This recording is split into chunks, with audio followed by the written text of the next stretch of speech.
দেখো বন্ধুরা, আজ আমি মাছের ভর্তা করব। আমি এই সিলভার মাছের পেটি নিয়ে এসেছি। এই পেপারের থেকে ঢাললাম সিলভার মাছের পেটি, ওইটাই আমি ভর্তা করব। মাছটা প্রথমে আমি একটু সিদ্ধ করে নেব। চাটুতি এই মাছটা আমি একটু সিদ্ধ করে নেব। একটু দিয়ে দিলাম লবণ, সামান্য হলুদ, একটুখানি ধনের গুঁড়ো, একটুখানি জিরের গুঁড়ো দিয়ে দিলাম। দিয়ে আমি মাছটা এতে দেব। সিলভার মাছের পেটি, সিলভার কাপ মাছ ওর পেটি। ওর পেটিতে একটু কাটা কম থাকে তো, তাই জন্য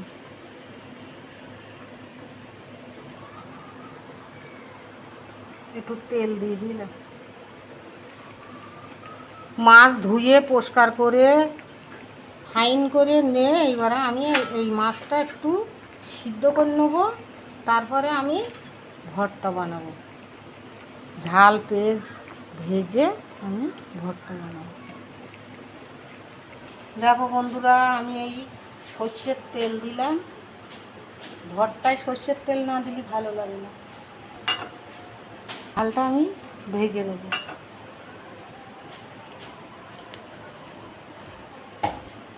সর্ষের তেল না দিলে ভালো লাগে না। সাদা তেল খাই তো, একটু সর্ষের তেল যেন গরম হতে একটু লেট হয়। সর্ষের তেল মোটা আর সাদা তেল হালকা।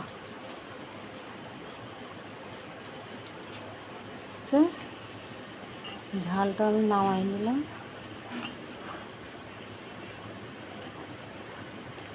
আর একটুখানি তেল দেবো, দিয়ে আমি পেঁয়াজটা ভেজে নেব।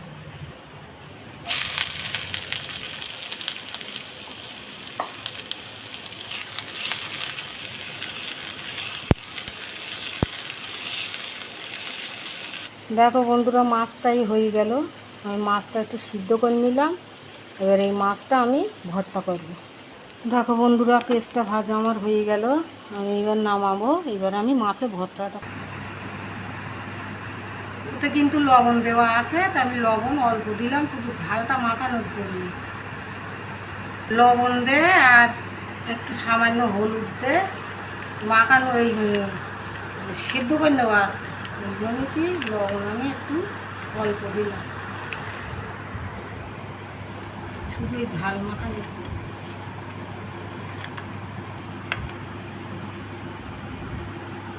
মাছের কাঁটাটা তো ছাড়াইতে হবে, আরও কাকা মাছ হলে আরও কাটা, ওই জন্যই আমি কেটে নিয়েছি।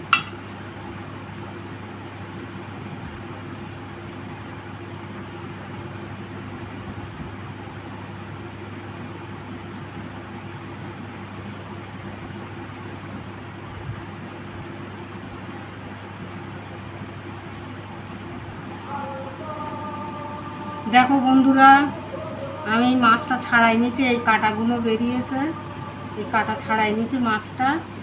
মাছটা ভালো করে ধুয়ে আমি সেদ্ধ করে নিই। তারপরে আমি এতে এবারে ঝাল পেঁয়াজ ভাজা,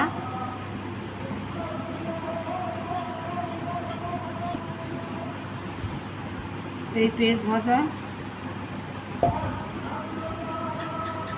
এইবার একটু কাঁচা পেঁয়াজ দিয়ে দিলাম।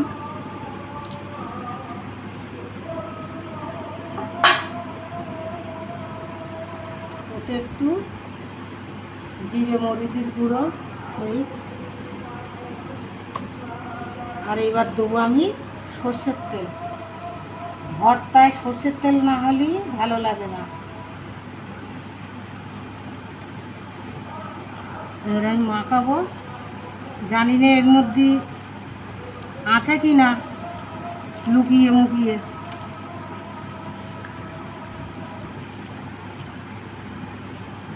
সিলভার মাছের পেটি ভর্তা।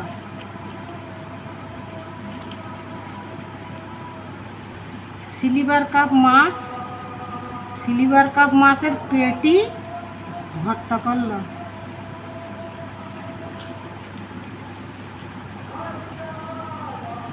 মাছের ভর্তা কমপ্লিট হয়ে গেল। মানে সবসময় তো মাছ ডাল সবসময় খাচ্ছি, আজকে একটু ভর্তা করলাম।